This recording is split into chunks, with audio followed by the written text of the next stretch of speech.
What's up, everybody? This is Barrett Ball, co-founder and CEO of The Super Professional. And welcome to our YouTube channel today. And on today's first episode, clap, clap, clap, clap, clap, we have a special guest, my former classmate, friend, church partner. All the things. All the things. We spent a lot of time together, and she's just a great person to be around. So today we have Tianna Francis. And Tianna's also a third grade teacher in Gwinnett County School District. So yeah, let's welcome Tianna. Yay! Woo! So how you feel, Tianna? I feel great. Yeah. I feel blessed and highly favored. Happy to be here. Nice. Happy to talk about my favorite thing. So I'm excited. Awesome. And if you can provide a little bit more information to the viewers about how long have you been teaching? 6 years. I've been teaching for 6 years, third grade at the same school, in the same classroom. Nice. I mean, I love it though. I've seen a lot of different changes. I think being steady in one position and seeing different kids roll through, you see all the different changes that happen. Versus like me being in one school and moving around to different grade levels. Right. I love it. Right. Awesome. That's good to hear. Well, thank you for taking the time to be here on today. And we don't want to take up too much of your time this evening. So we're going to go ahead and get started.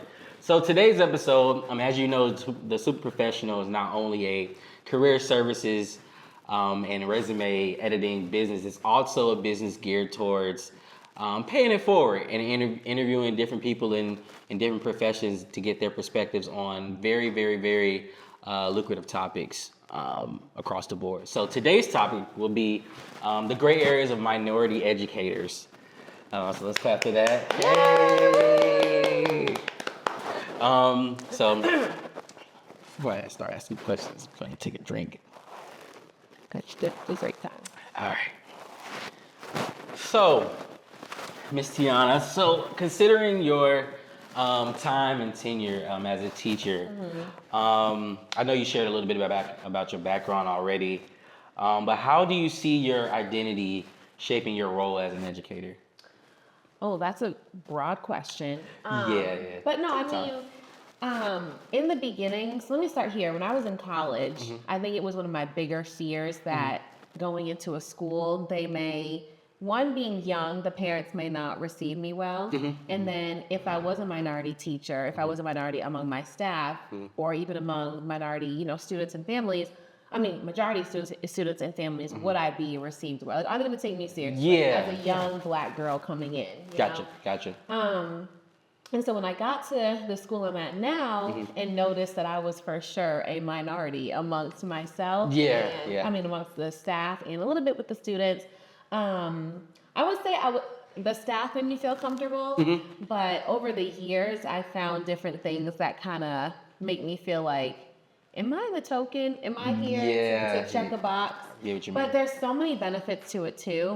When the students are diverse, they like to see me in the hallway, even if they're not my own students or I haven't had them yet. Like K1 and 2 kids, I don't know those kids yet unless they're one of my kids' siblings. They get so excited to just see somebody that looks like them. So I've gone back and forth a lot in my 6 years about like, do I want to stay at this school? Do I want to leave where I have more kids and staff that look like me? Right. So that's pretty much nice. That, Awesome.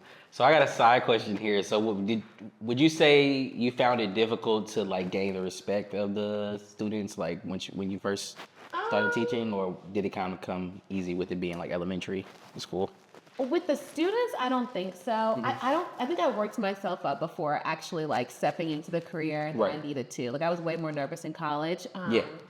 But no, I don't think so. And I think my classes in particular are usually, I have a lot of minority students across all spans. Right. I don't know.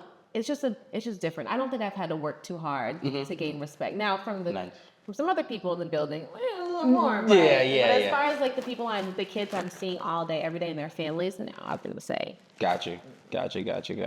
Okay, so leading up to kind of what we just talked about, with like the identity, like you establishing your identity, what unique challenges have you faced as like a minority educator, like overall?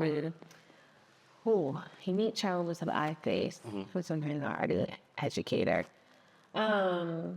I will say I've had some experiences.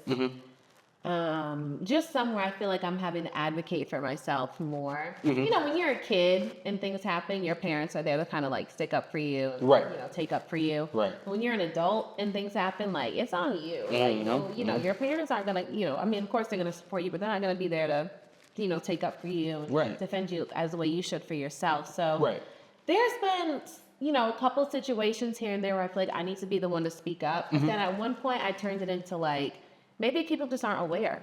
They're just not aware. People are used to seeing a certain type of person around them. They grew up around certain people. They grew up around, you know, certain walks of life. And so they just know what they know. And so I think that led me into, I used to run a club after school called Traveling the Globe. Okay. And the idea was just to get kids exposed to different cultures around the world. So the basis was like a virtual field trip type thing. I had a presentation to go along with. I would bring in like a snack or something to rep that country, and then something that they could take home. But then I think people started to like lean on that, like, oh, we can just have Tianna do that, or we can just look to Tianna, you know, to do that. Yeah, so there's been a couple challenges and things that I've seen with students too, even at the high school level that I've had to take up for students. I don't mind doing it. Because if somebody needs a voice, I'll be the voice. Right. And it starts, like you said, you know, how can I put it? The kids kind of are more receptive if they know that somebody's supportive of them. Right. You know what I mean? So even outside of like the academic part, like, I feel like I care about them as a person. It's a little different. A little different, right. And then to your to another point, I like how you put a different perspective on the differences between you being a minority educator and then like the people around, like the fact that some of them just don't know. They just don't know. They're used to what they're used to, and that's okay. They just need to be exposed. Most definitely. And so with that, have you experienced any like implicit or explicit like bias from any colleagues, students, or administration, like, you know, not to be too spicy. You know? Right. No, we're gonna be spicy. I'm gonna give you just a couple examples. I'll be quick, but I'm gonna give you a couple examples. So in my first year teaching, I was one of, on my grade level, we only had 2 Black teachers, which I feel like is actually a lot more than most schools around this area. But in the school, I was one of like 4 Black teachers altogether. Wow. And so I remember particularly one day at recess, my first year teaching, I had my hair straightened. And one of the other teachers, and I was very comfortable, cool with her. She was like, how do you get your hair, you know, so straight? And I'm like, well, I mean, I just, the same way you do, wash, blow, dry, straight. And she's like, well, can I touch it? Yeah, go ahead and touch it. But then like, it's like, you're already assuming something. Right. But again, that goes back to they just don't know. Just don't know. They've never maybe been close enough to somebody to ask those questions. Then another year, this one will get you. Another year, there was a young boy in the 3rd grade class who had dreadlocks. And I only knew the student from seeing him. I didn't know him. I never taught him, none of that. So he walks in with another teacher, and they come up to my desk, and I'm just like looking like, hey. And she's like, I guess he just got his hair, you know, retwisted. So it wasn't that nice shell, keep it all, you know, down. Right. And I guess one of them at recess, one of the dreadlocks kind of came loose. And so he was panicking because his mom was going to be upset with him. And so the teacher was like, we didn't know who else to bring him to. We just figured that you would, you know what to do. I said, well, I've never had dreadlocks and I don't know anybody. My family doesn't. I've never dated anybody that does. Like, but sure, let me do what I can. And at that point, I turned into, okay, I could be offended by that, but at least if the kid goes home and says, somebody fixed my hair for me, the mom might feel more comfortable if she knows it was a Black teacher. Like maybe she'll feel more comforted. So just like assuming that I know certain things about hair or I can do certain things just because of the color of my skin. It's like, at that time I had never worn braids before. So like, you see me with my curls and my straight hair. Yeah, that's one other thing. Just assuming things, and it happens more often than I've ever experienced it in my life. Like ever. And like a lot of it comes from simply just ignorance, like you know, like just not knowing.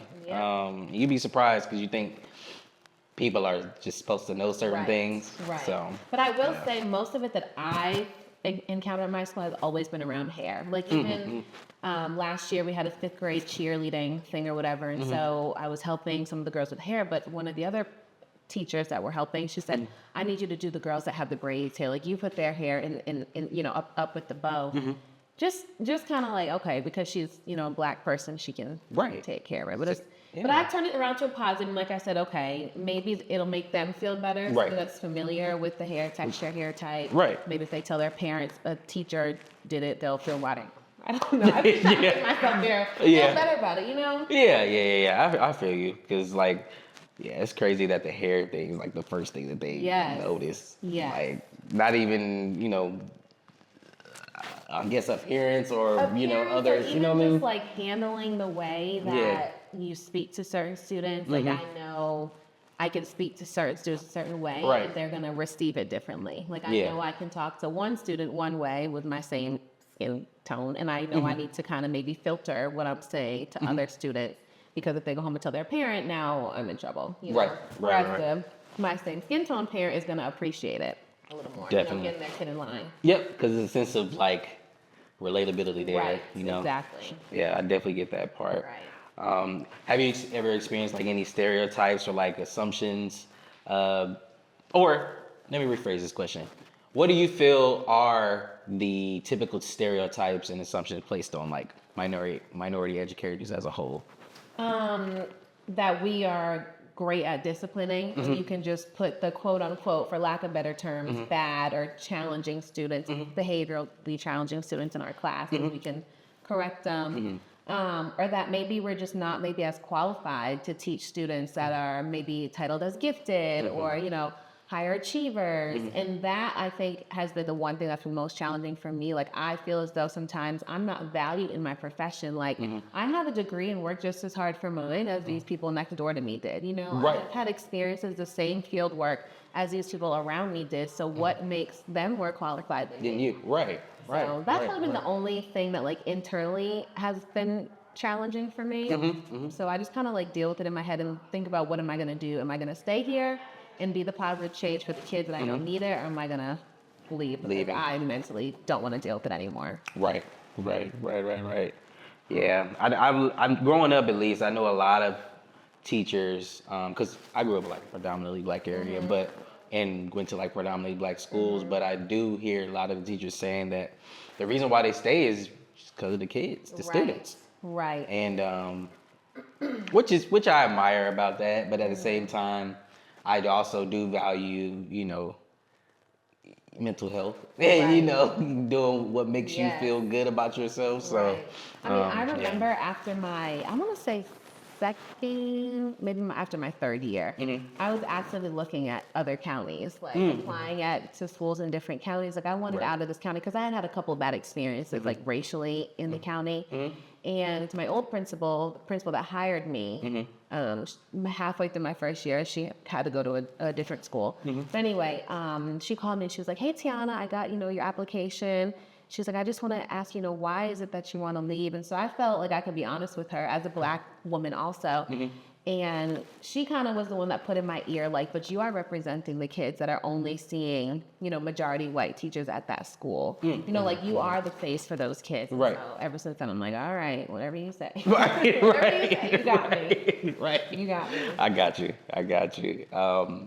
Okay, so that makes sense for sure. Going as far as, I hate to be going question by question. Just feel free to stop me if you ever want to elaborate or whatever. But how do you approach cultural representation in your classroom or teaching environment? I love that. So once I felt, not that it was made aware, once I felt as though I needed to do more to represent not only, you know, the Black culture, but Asian, Hispanic, bring all the cultures together.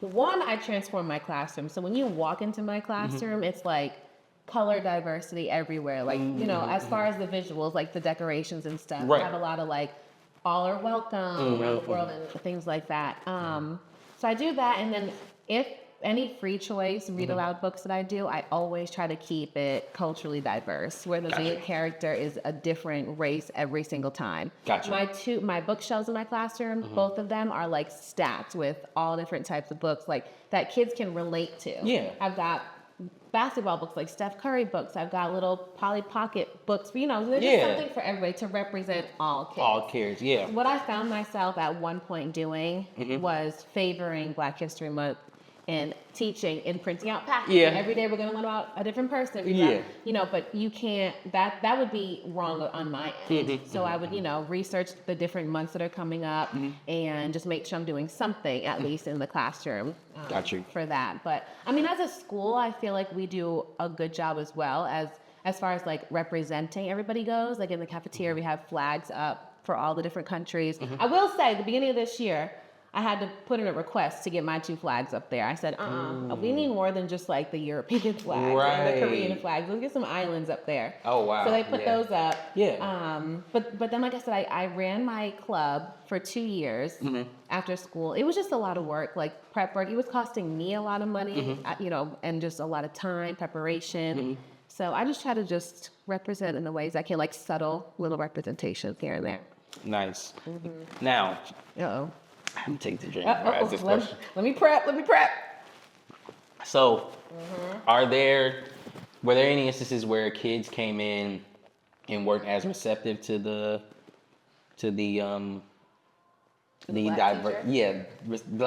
black teacher or the diversity of how the classroom is decorated, or have you ever run into any problems like that? No, and I think because the student body is super diverse. Like I always tell people, I feel like our student population is like 45% Caucasian and 55% literally mixed everything else.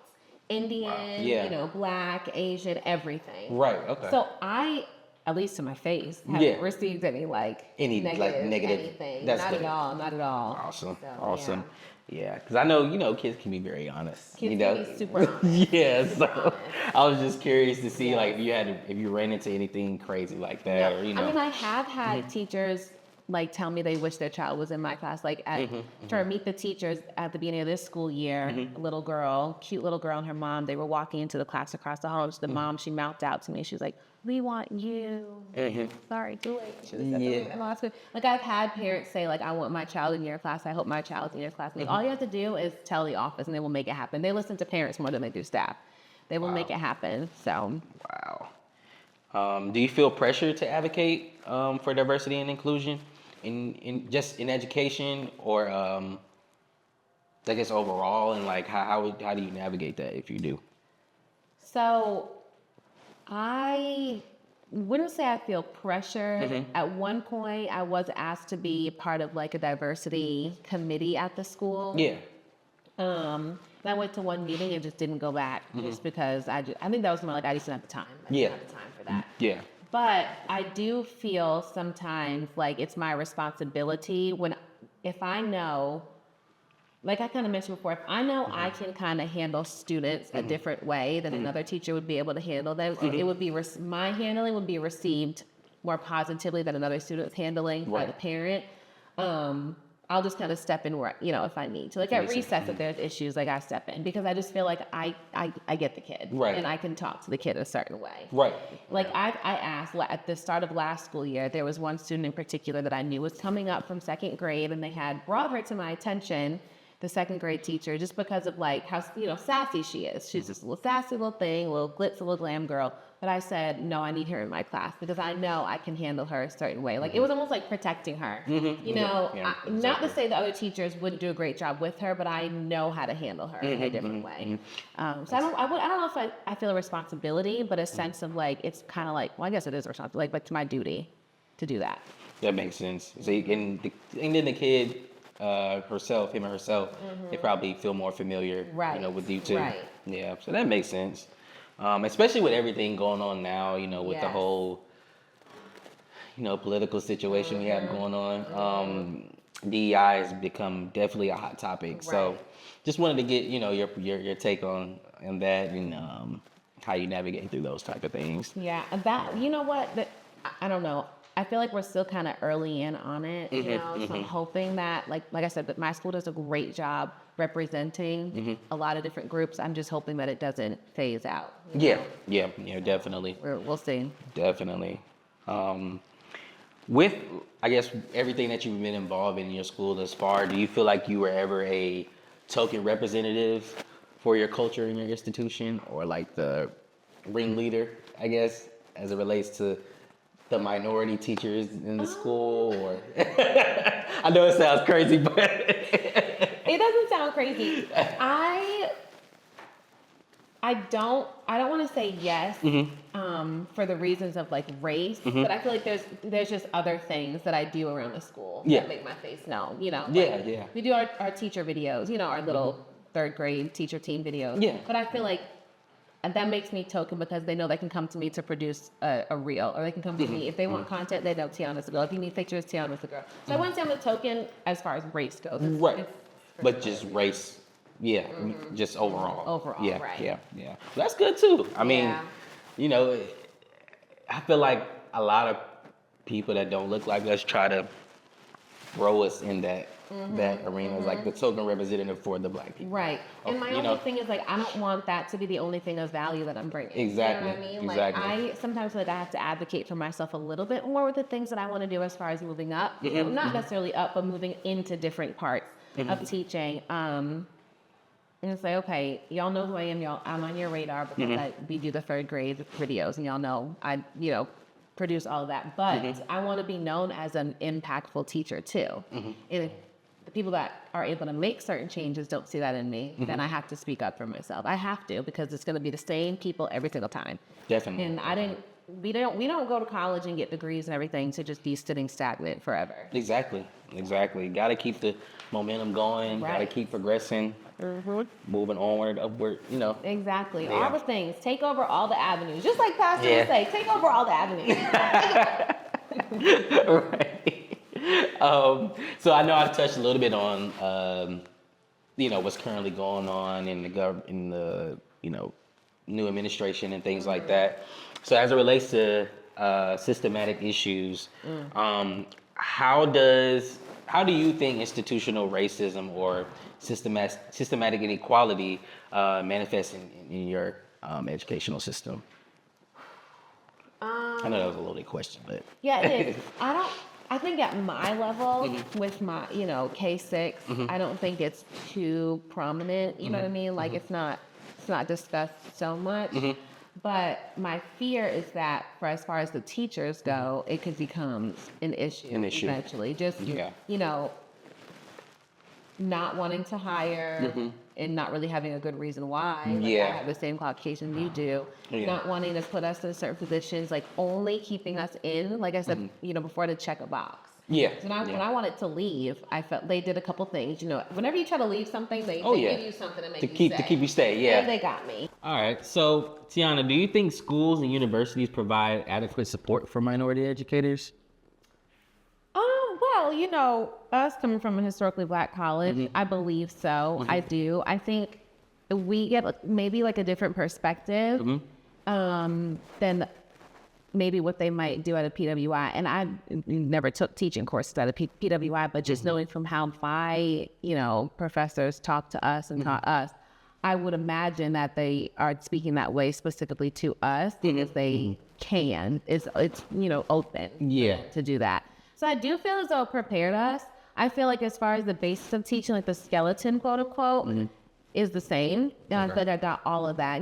There's still some days where I'm like literally in the middle of teaching, standing up on the whiteboard, writing, thinking about things that I learned in school to teach, teaching tips and things. So I feel well prepared, and I feel like I received all that I needed to be a successful teacher. Nice. I only ask because, you hear a lot of minority educators saying that there may not be enough support, whether it be resource wise or just career wise, but I do hear like certain counties provide certain levels of support. Well, I do think too, like it's kind of what you make it. You know what I mean? Like it's how much work are you willing to put in? Right. How much do you actually care to put in more than what's just provided for you? Right.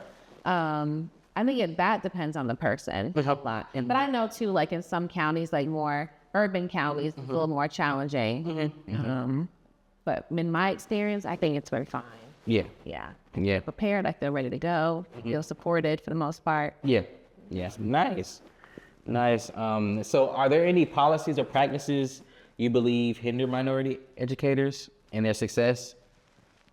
I wouldn't necessarily say policies, like nothing written, but I will say there's some practices that maybe I've noticed and maybe my counterparts haven't noticed. Like in particular when it comes to moving up or moving into different roles of teaching, like why are the same people in the grade level always being selected for certain things? Why are the same people around the school always being selected for the same thing? And I think too, it all goes back to just making sure that there's a box checked for them on paper. Like, and just in the different roles and things that I've done and the different places that I've served, I feel like part of it could be just checking your box, because last year, a couple of years ago when somebody else served in the same role I'm currently serving in, they had way more different, responsibilities. They were entrusted with way more things than I am. So it's almost like, do I just have this title because you feel like I should, but you still are like micromanaging me alone? You know what I mean? Like things like that I kind of pick up on. I'm like, maybe I'm thinking too hard about it. Maybe I'll just, just say in. Yeah. But a lot of times it is easier to think that you're just there sometimes just to check the box. Sadly. Yeah. Definitely. What role, I guess we're moving on more toward more impact questions. What role do minority educators play in shaping the experiences of students from different backgrounds? I think you touched on this a little earlier. Yeah, a little bit. I think it's with minority students, it's like a level of comfort almost, and that's how I've received it in my experience. Even students that like I haven't had, like their friends in different classes, they'll come say hey to me in the morning. Kids that, I teach third grade, so kids that maybe came and they're brand new in fifth grade, their friend comes to say hi to me and they're like, oh, who's that? Let me go say hi. Like they just get excited. But as far as teaching to even, majority students, I feel like they just get a different perspective than they normally would. They from their classmates too, like not even just me, from their classmates, they see how their classmates might feel more comfortable with me. And then they feel like they can be, they can let their guard down, they can trust, they can see me as a friend and teacher, not just the person in front of the room. But I will say, so with it being conference week this week, the number one piece of feedback that I've been getting from parents is that the kids are scared to ask for help during math. I'm like, are y'all scared of me? Like 6 conferences back to back, a parent is like, he just says he's scared to raise his hand, or she's just scared to ask questions. I'm like, what are y'all scared of? Y'all think I'm gonna yell? Like, what is the deal? And math is intimidating, right? I guess. I'm just a passionate teacher, and I don't want to mess up. But no, you just hold them to a higher standard. That's all it is. Learning. Right. Exactly. So have you noticed a difference in how students relate to you versus other colleagues? Absolutely. Yeah. Absolutely. Not necessarily, I won't say really with the teaching part, but with like just the classroom community and the social part, maybe even like the discipline part. Like I remember in particular one specific time at recess, it was a few years ago, and it was 2 students in a different class, not my class, but I was just sitting next to the teacher that was handling the situation. And I was just watching and just listening and observing. I'm the kind of teacher, I don't like to step in if another teacher's handling problems with not my kids, I don't really like to step in. I don't like to overstep my boundary. But I was just watching how disrespectful and how much talking back the child was doing to the teacher. And I said, I have to step in. And like immediately when I stepped in, not only did he correct his behavior, but like you could see him like, okay, let me get it together. Yeah. And it could be because maybe I was just a little more stern in my voice. And maybe it's because he was like, oh, that sounds like my mom talking. That sounds like my mom talking. Let me straighten up. Yeah. It's a level of respect there. Right. Yeah. Right. Yeah, definitely. So getting toward close to the end here, a couple more questions for you. We'll get you out of here. I know it's getting late on this this Thursday evening. So how do you maintain resilience and motivation in the face of your challenges? One main thing is I just stay prayed up. I know it sounds cliche, but it's the honest to God truth. Like, there's been challenges where that have made me want to speak up more than I should. Let me give a little bit of background. I used to be a very combative kind of person where if I feel like I'm being disrespected or mainly you're looking down on me in any kind of way, I'm going to feel like I need to prove to you why this is why I am, or just prove to you that I'm just as good or equal to you. But then the more you kind of just mature and things like that, like I kind of drawn back from the combative and just like talked through things. Right. Yeah, you're good. And I knew where I was going. No, you're fine. I just asked, how do you maintain resilience and motivation in the face of challenges? Okay. Yeah, but yeah, just taking care of and just knowing that every room I'm in, I'm supposed to be in there. And, and like, I don't do what I do to please my colleagues. I do it because it's what I'm passionate about. Right. And I know my relationship that I have with my kids. When my door is closed and it's me and my students, I know the relationship and the bond that I have with those kids. And if it's not how the teacher next door to me does, or the teacher down the hall, the teacher across the school, that doesn't matter to me. I know why I'm here. Yeah. But like, with little challenges that I've come across with colleagues that in the past I would, like I said, be combative on, I just pray about it and just know that like it's not worth it. Yeah. They're not going to understand. They're never going to understand. I'll say a little piece and then I'm just going to move on. Like I out loud told somebody on my team, I think at the beginning of last year, she did something that she just shouldn't have done. And she knew it. She felt it in my, my vibe. I just kind of got quiet for the rest of the day because I knew if I say anything, it's going to come off. So the next day, she came to my room to, apologize. And I told her outright, I said, I just want you to know that in everything I do, I already have to work twice as hard as you just to get to the halfway point to where you'll be. And I have never said that out loud, let alone to like a colleague or coworker that's not my same complexion. How does she take that? She kind of was taken back, like, oh my goodness, but it's like, it's the truth. So like what you did and you thought was harmless, I felt like I just got looked over. And the way that it was received by the other people in the room, I know that they just, I just was totally just forgotten about.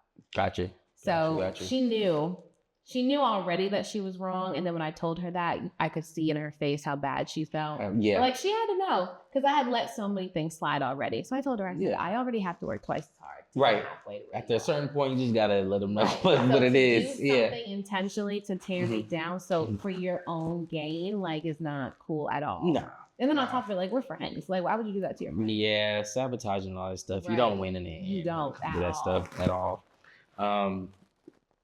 So looking forward in your career in the future, what changes do you hope to see in the education system regarding like equality and just implementing more things to include minority educators?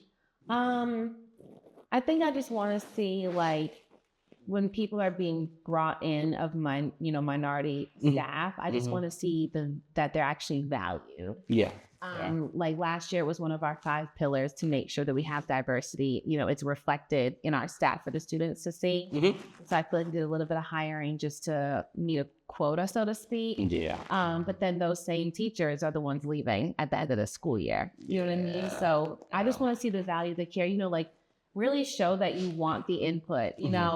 Ask, but treat them the same as you treat the other people. And I just sometimes don't know if those people in those positions realize how it's different, how it impacts differently, like how I feel impacting differently than maybe some other people on my team. But I just hope for it to all just be positive. And like I said, particularly at my school, the student body is so diverse. And so I would just love for students to see themselves in at least like 3 teachers. At a minimum, 3 teachers. I mean, we have a good handful of male teachers. I feel like we have a lot more than most schools do. But, we can always use it. You always need more. Yeah, for sure. More like Korean teachers, even, we don't really have a whole lot. And one is leaving. She's over it. Wow. Hispanic teachers, we are getting, they're hiring a few more and more here and there. But as far as like Black teachers go, I'm one of 1, 2, 3, 4. Still. Wow. So like a very, very, very small. Wow. Wow. That is crazy. Well, kudos to you, because you're obviously making an impact and influencing the kiddos today. So if anybody else doesn't tell you, we appreciate you. They appreciate you. We do. So, and lastly, at the conclusion of this episode, what would you say to someone who's an aspiring educator to keep them motivated? Just one, truly have a passion for it, because outside of the whole like minority discussion of it, it is challenging and it's not getting any easier. So if it's what you want to do, like be fully passionate about it, be 100% about it, and know your purpose, and know like, how do you want to impact, besides teaching the subjects every day, how do you want to impact the youth? You know, and if you can identify what you want to do to impact the youth and touch all these different kids and their families and things like that, just stay motivated, stay grounded, stay passionate, and just know it's more than just in the classroom. Like, do you go to their softball games? Are you going to their, cheerleading meets? Not to say that's required, it's not, but it just shows that you care a little more. That you're invested. Out of school things. I would just say, just make sure it's what you really want to do, and just be passionate about it 100%. And if at any point you're like, I don't know about this, then that's it. Cut the camera. If you know this is what you want to do and teach, I would do it, because it's a thankless job, but it's rewarding. Like, I go home every day. Of course, I have some complaints, but then when you see the learning gains in kids, it's like everything bad that happened this morning is out the window. Out the window. Yeah. Out the window. Yeah. So them learning and developing outweighs all of the minuscule and minor things. And watching them grow, like maturity and how they problem solve, how they handle their friends. Right. Seeing them, oh, it's not mom and dad telling me I have to do my homework now. I'm getting it done because I know my teacher. I know the expectations she has. And I will say one thing, this is a little off topic, but once you get in the classroom, like, especially as a young teacher, if you feel like how I felt in the beginning, like I may not get the respect and it may be harder for me to have classroom management, just start strong. Like the kids will call you mean the first month of school, but you're setting a standard, and then ease up little by little. And now you have the best relationship. Like your kids respect you. You can have fun, but they know when Miss Francis says, okay, sit back down, get your math journal out. Like, they know it's taking it seriously. And they know if we do well now, she'll put back on something, a little dance, whatever for us to do. So just be ready and know that you're there to do a job. You're passionate about what you do. You're there to help out the youth and their families. It's all fun at the end of the day. Yeah. It's all fun. It's all fun. It's all a good time. I love it. Well, that's awesome. Awesome. Well, we just want to, again, say thank you so much for taking the time to come out and speak with us on today. And Absolutely. For the rest of you guys, we want to share your Instagram handles, social media handles. So, Instagram, yes.its.t, and that's literally it. I don't have TikTok. I don't do X. I don't do whatever else. Snapchat, Instagram, yes.its.t. Nice. Well, y'all know where to find her. And y'all know where to find us on all handles. Instagram at @the_super-professional.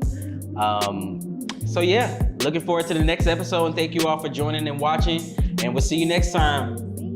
Peace.